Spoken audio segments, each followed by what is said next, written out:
Assalamualaikum warahmatullahi wabarakatuh. Masih dalam materi HTML dasar, di part ke-12 ini kita akan mempelajari tentang form, di mana form ini berfungsi sebagai tempat penginputan data sebelum diproses oleh sistem. Dan nanti form ini juga akan dibahas di materi JavaScript, PHP, MySQL untuk proses penginputan dari form menggunakan sistem. Ini adalah tag dan tipe dari input yang akan kita pelajari. Di sini ada tag form, tag input, tag text area, tag select, tag option. Dan tipe inputnya yang akan kita coba adalah tipe text, radio, checkbox, password, dan submit. Ini adalah tampilan yang akan kita buat di Visual Studio Code-nya. Dan sekarang kita langsung masuk ke Visual Studio Code-nya. Kita sudah di Visual Studio Code-nya, kemudian kita klik Explorer-nya. Kemudian kita klik New File untuk menambahkan file barunya. Sekarang berarti kita ada di latihan 11.html. Enter.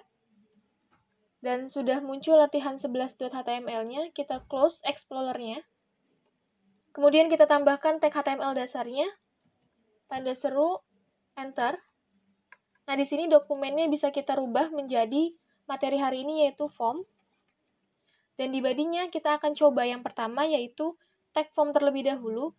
Nah, untuk materi ini, semua tag yang tadi terlihat di PPT dan semua tipe dari inputnya, kita tulis di dalam tag form. Berarti yang pertama kita tambahkan adalah tag form. Enter. Untuk action-nya kita hapus terlebih dahulu. Oke, kemudian di dalamnya baru kita tuliskan nih. Yang pertama, saya mau membuat judulnya terlebih dahulu ya. Saya mau menambahkan H2 di sini untuk heading-nya. Kemudian menuliskan data siswa. Oke, kita Ctrl S atau save. Nah, setelah itu di enter. Dan yang pertama saya akan mencoba untuk tipe teksnya dengan objeknya nama depan. Kemudian menambahkan tag input. Nah, ini sini sudah ada ya. Oke, kita kasih tipenya adalah text. Nah, ini udah ada di sini, tinggal ditambahkan name-nya. Name-nya kita kasih tulisan nama. Nah, ini sudah satu tipe teks dari tag input kita tambahkan, kemudian tambahkan BR di save. Kita double klik di latihan 11. Nah, ini sudah muncul ya yang tadi sudah kita buat di Visual Studio Code-nya. Di sini ada objek nama depan, kemudian di sini ada kotak. Nah, di dalam kotak ini nanti kita bisa menuliskan dengan huruf. Nah, misal mentari. Nah, di sini bisa kita tambahkan. Oke, nah ini adalah fungsi dari si tipe teks ya. Kemudian kita coba yang kedua lagi. Tadi ada nama depan, kemudian nama belakangnya masih menggunakan tipe yang sama yaitu tipe teks. Kita coba dulu di Visual Studio Code-nya. Nah, untuk kali ini saya mau copy paste aja dari bagian yang sebelasnya. Kemudian kita paste. Nah, di sini saya rubah menjadi nama belakang. Oke, kemudian kita save. Kita lihat ya di web browsernya. Nah, di sini muncul nama belakang dengan tipe yang sama. Nah, ini terlalu mepet ya. Kita tambahkan BR di depan nama belakangnya. Oke, di sini sudah ditambahkan BR, kemudian kita save. Kita refresh. Nah, ini sudah ya. Berarti kita sudah punya nama depan, nama belakang. Dan sekarang kita akan coba menambahkan tipe password. Kita balik ke Visual Studio Code-nya. Nah, yang selanjutnya saya akan copy paste aja nih. Copy, paste. Nah, tapi di sini tulisan nama belakangnya saya akan ganti menjadi password. Kemudian tipenya juga akan diganti menjadi password. Nah, ini udah ada. Name-nya kita ganti tulisan PW. Singkatan passwordnya aja ya. Kemudian kita save. Kita balik ke web browsernya untuk melihat. Di web browsernya kita refresh. Nah, ini sudah muncul tulisan password. Coba kita lihat bedanya apa. Ini saya mengetikkan ya, huruf.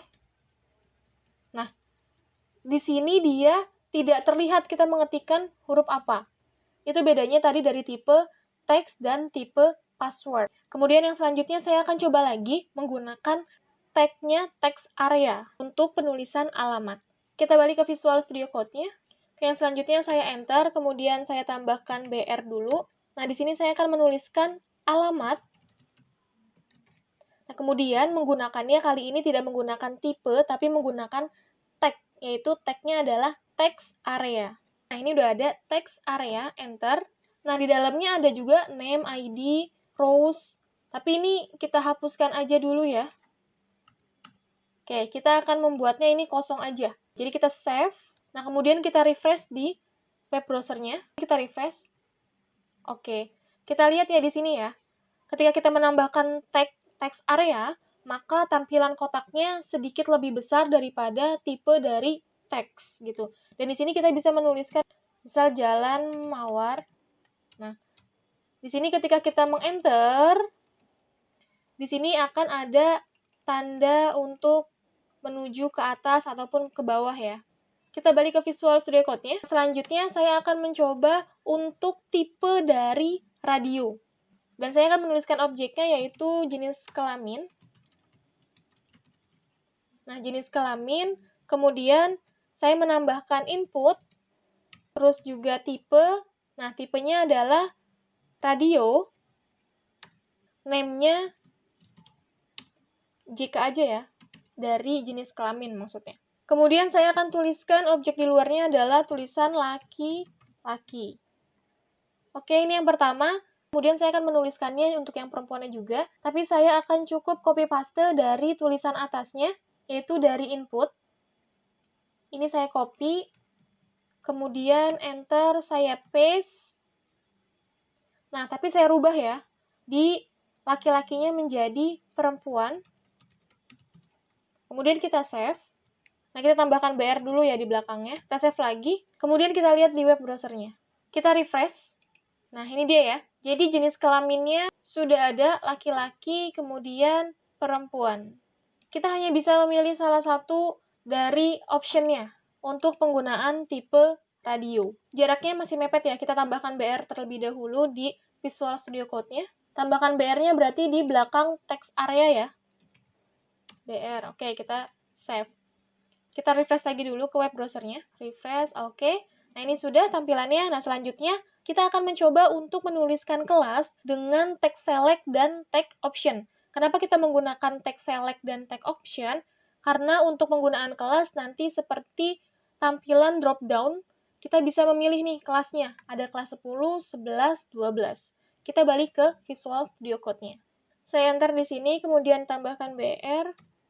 Terus juga tambahkan objek kelas. Nah, di sini saya akan menuliskan tag select. Nah, ini udah ada nih, select. Nah, optionnya kita akan tulis di dalam tag select. Tapi kita hapus aja nih ya, name sama ID-nya. Kita tambahkan tag option.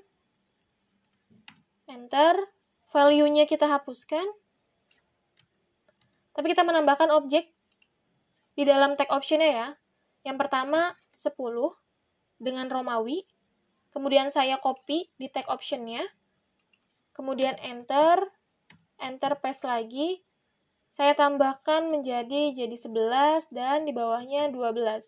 Oke, kemudian kita save dan sekarang kita lihat ya, perubahannya seperti apa di web browser. Kita refresh. Nah, ini ya, sudah muncul kelas, kemudian, nah ini nih, kita klik.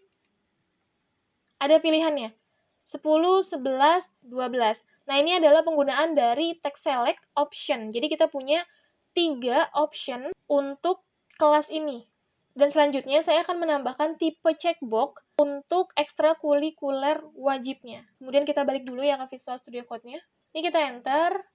Terus juga kita tambahkan BR di depannya. Kita tuliskan ekstrakurikuler wajib. Coba kita enter ya, di bawahnya aja ya. Input. Nah, ini ada input. Teksnya kita rubah, yaitu menjadi checkbox. Nah, ini udah ada checkbox. Kemudian name-nya kita tambahkan ekskul. Nah, objek di luarnya kita tambahkan pramuka. Dua lainnya saya akan copy paste dari ini aja nih. Saya copy, kemudian enter paste. Nah, saya rubah tulisan pramukanya menjadi Paskibra, kemudian yang baris ke-25 saya rubah menjadi tulisan PMR. Oke, saya save. Kita lihat perubahannya di web browser. Kita refresh ya. Oke, di sini sudah ada ekstrakurikuler wajib. Ada pramuka, paskibra, PMR, dan ini bisa di checklist. Nah, seperti ini. Jadi ini adalah penggunaan dari tipe checkbox. di dalam tag input. Ini mungkin nanti kita akan tambahkan BR ya, di sini biar tidak terlalu mepet nih seperti ini. Oke, kita balik lagi ke Visual Studio Code-nya. Kita tambahkan BR setelah select. Kita save. Coba kita refresh dulu ya. Kita refresh. Nah, ini udah di sini. Oke, yang terakhir, kita akan menambahkan tombol atau button submit. Kita balik ke Visual Studio Code. Oke, ini yang terakhir ya. Jadi, setelah PMR, enter, kemudian tambahkan BR, saya tambahkan input kembali. Tipenya kita rubah di sini menjadi submit. Kita menambahkan value. Value ini nanti yang akan muncul di dalam kotaknya. Tulisannya saya mau memberikannya kirim. Kemudian kita save. Dan kita sekarang lihat di web browsernya seperti apa. Kita refresh ya. Oke. Dan di sini sudah muncul satu button, ada tulisannya kirim. Dan tulisan kirim ini tadi ya yang saya bilang dari value-nya. Gitu. Oke, kayaknya kurang ke bawah ya. Tulisan kirimnya kita tambahkan BR terlebih dahulu. Kita balik ke Visual Studio Code-nya. Setelah PMR, saya tambahkan BR. Oke, save ya. Ctrl S. Kita refresh lagi ke web browsernya. Kemudian kita refresh di sini. Oke, ini adalah tampilan form yang kita pelajari di video part ini. Kalau ada materi yang kurang dipahami, silahkan tulis di kolom komentar untuk didiskusikan. Dan jangan lupa untuk tonton video selanjutnya untuk kalian yang sedang mempelajari materi HTML dari dasar ini. Karena video-video ini dibuat berpart, jadinya kalian harus tonton dari awal sampai akhir biar semakin paham dengan materi HTML dasar. Sekian video di part 12 ini. Terima kasih.